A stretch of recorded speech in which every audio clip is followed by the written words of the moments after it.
2 दिन बाद स्कूल के सभी बच्चे टूर पर जा रहे हैं।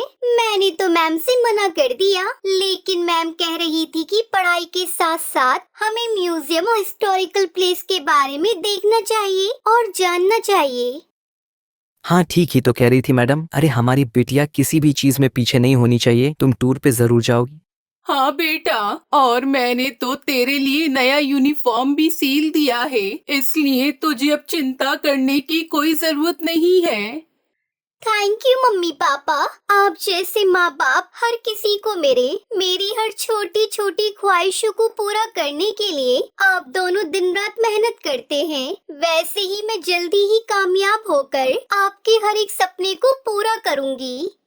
टुनटुनी मिडिल क्लास फैमिली से थी। उसके पापा कुली थे और उनको दूसरों का बोझ उठाने का जो भी काम मिलता वो करते और उससे पैसे मिलते थे, वो उसी से अपना घर चलाते थे। वो लोग वहीं स्टेशन के पास किराए का घर लेकर रहते थे। ऐसे ही हंसी खुशी टुनटुनी का परिवार चल रहा था। टुनटुनी के पिता टुन्नू चिड़ा बहुत ही विनम्र और दयालु स्वभाव के पक्षी थे। वो हमेशा दूसरों की मदद किया करते थे। ऐसे ही एक दिन एक अंधी पक्षी अपने बच्चे को लेकर स्टेशन पर ट्रेन आने का इंतजार कर रही थी। तभी अचानक से उसका पैर फिसल जाता है और उसका बच्चा पटरी पर गिर जाता है। माँ मुझे बचाओ, माँ बचाओ मुझे। अरे बेटा, कहाँ हो तुम? गोलू, मेरे बच्चे कहाँ हो तुम? गोलू। वो अंधी माँ बेबस होकर इधर उधर अपने बच्चे को तलाश रही थी।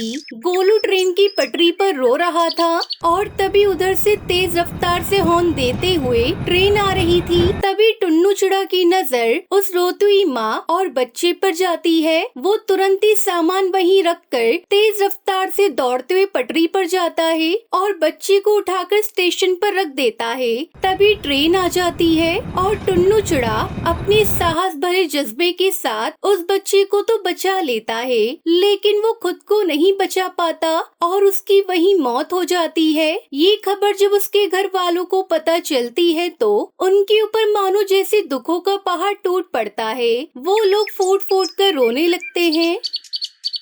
माँ पापा हमें छोड़कर कहाँ चले गए? माँ हमारा क्या होगा? माँ कौन मेरी हर इच्छा को पूरी करेगा? अब मुझे कौन पढ़ा लिखा कर अफसर बनाएगा? वहीं टुनटुनी की माँ टूनी की भी तबीयत खराब हो जाती है। अब घर की सारी जिम्मेदारी टुनटुनी चिड़िया पर आ जाती है। ऐसे ही 1 महीना बीत जाता है। माँ, मैंने दाल और रोटी बनाई है, चलो माँ थोड़ा सा खाना खा लो। तुम खा लो बेटी, मुझे भूख नहीं है। माँ अगर आप नहीं खाओगी तो फिर मैं भी नहीं खाऊंगी। थोड़ा सा खा लो ना माँ। आपको इस तरह देखकर पापा को भी अच्छा नहीं लग रहा होगा। प्लीज माँ खा लो।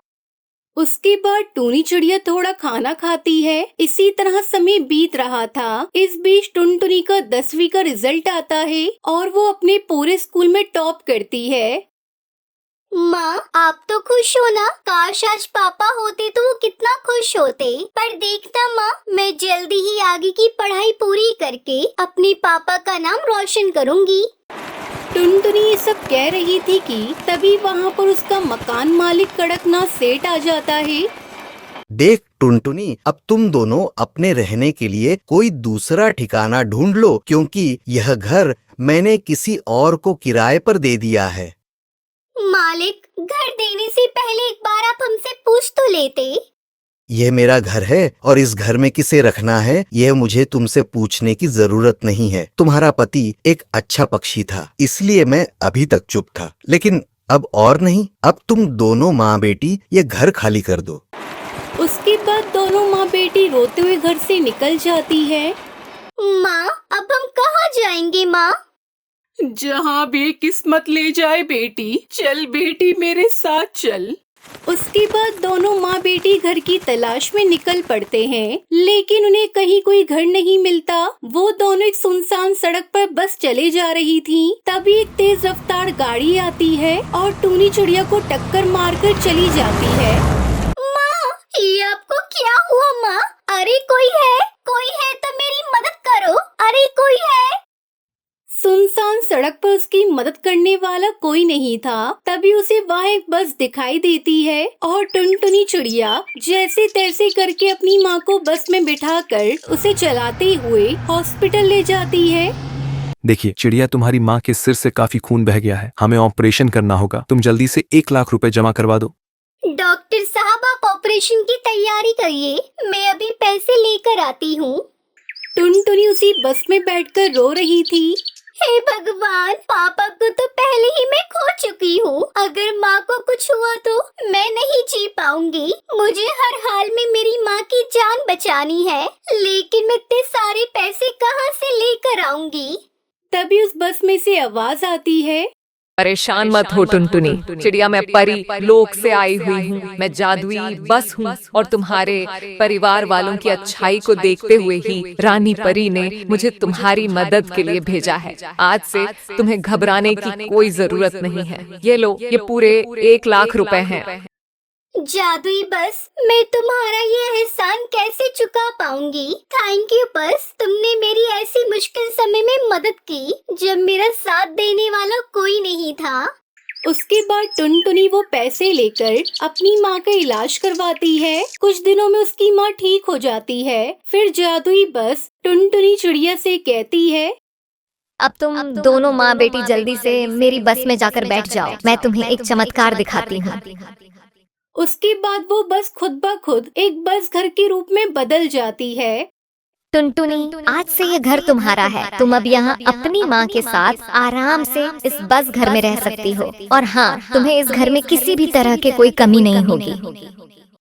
वो सब तो ठीक है जादुई बस, लेकिन ये बस घर तो शहर से काफी दूर है। फिर मैं अपने स्कूल कैसे जाऊंगी? बस इतनी सी बात, मैं हूँ ना, मैं भला किस दिन काम आऊंगी। उस दिन के बाद से टुनटुनी और उसकी माँ जादुई बस घर के साथ हंसी खुशी रहने लगती हैं। उन्हें अब किसी भी चीज की कोई कमी नहीं होती और जादुई बस हर कदम पर टुनटुनी की सहायता करती है।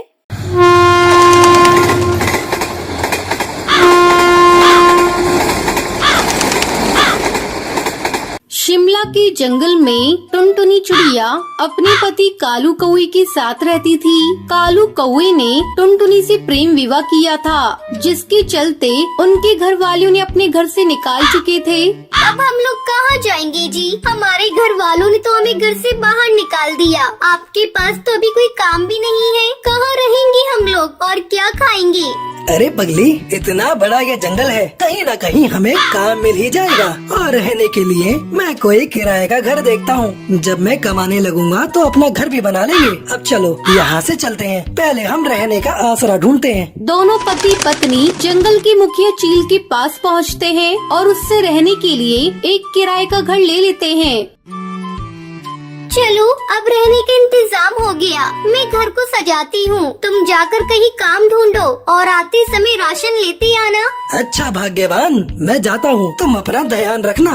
इतना कहकर कालू कौआ काम तलाश करने चला जाता है। बहुत कोशिश करने पर उसे एक जगह काम मिल जाता है। शाम को राशन लेकर कालू कौआ जब घर लौटता है, आप आ गई जी, जल्दी लाओ राशन, मैं भोजन बनाती हूँ। मुझे बहुत जोरों से भूख लगी है। टुनटुनी भोजन बनाती है और दोनों खाना खाते हैं। रात को सोते समय टुनटुनी कालू से कहती है, आपको तो काम मिल गया, अब तो आप रोज काम पर चले जाएंगे। मैं सोच रही हूँ क्यों ना मैं भी आपके साथ काम करूँ। इससे घर में दोगुनी आमदनी होगी और जब ज्यादा आमदनी होगी तो हमारा घर भी जल्दी बन जाएगा। तो ठीक है टुनटुनी, कल से तुम भी मेरे साथ काम पर चलो।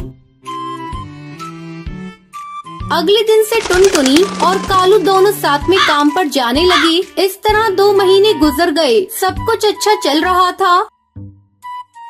सुनो जी, मैं माँ बनने वाली हूँ। अब मैं आपके साथ काम पर नहीं जा सकूंगी, मुझे अब आराम की जरूरत है। टुनटुनी की ये बात सुनकर कालू कौवा खुश हो जाता है और अकेले ही काम पर चला जाता है। इस तरह कुछ दिन गुजर जाते हैं। एक दिन जंगल का सरदार कालू के घर आता है।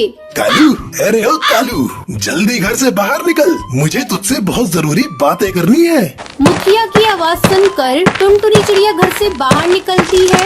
मुखिया जी, क्या बात है? आपको जो कहना है मुझसे कहिए। कालू तो काम पर गए हैं। जब कालू घर आ जाए तो उसे बता देना इस महीने से घर का किराया दुगुना लगेगा, रहना है तो दुगुना किराया देना पड़ेगा। इतना कहकर मुखिया वहाँ से चला जाता है। शाम को टुनटुनी ये बात कालू को बताती है।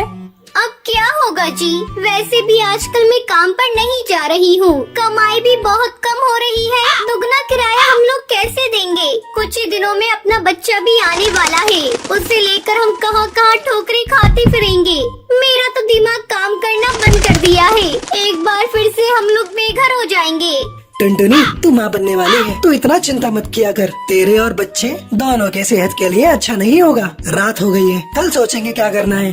फिर दोनों पति पत्नी सो जाते हैं। अगली सुबह कालू काम पर जा रहा था। वो उस समय बहुत परेशान था। उसे कुछ समझ में नहीं आ रहा था कि अब वो अपनी पत्नी को लेकर कहाँ जाएगा। इसी परेशानी में कालू कौआ अपना रास्ता भटक जाता है और एक पुरानी रेल की पटरियों के पास आ जाता है। अरे ये क्या, मैं तो अपना रास्ता भटक गया। थोड़ी देर आराम कर लेता हूँ, फिर आगे चलता हूँ। ऐसा सोचकर कालू कौआ एक पुरानी खंडर पड़ी रेल के डिब्बे के अंदर जाकर बैठ जाता है। उस रेल के डिब्बे की हालत खराब होने के कारण वो अब इंसानों के इस्तेमाल में नहीं थी।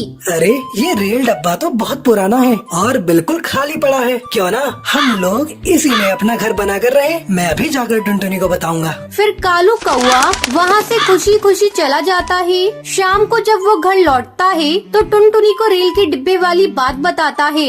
अगले दिन वो टुनटुनी और अपने सामान को लेकर उस डिब्बे के पास आता है। फिर दोनों पति पत्नी उस रेल के डिब्बे में घर बनाकर रहने लगते हैं।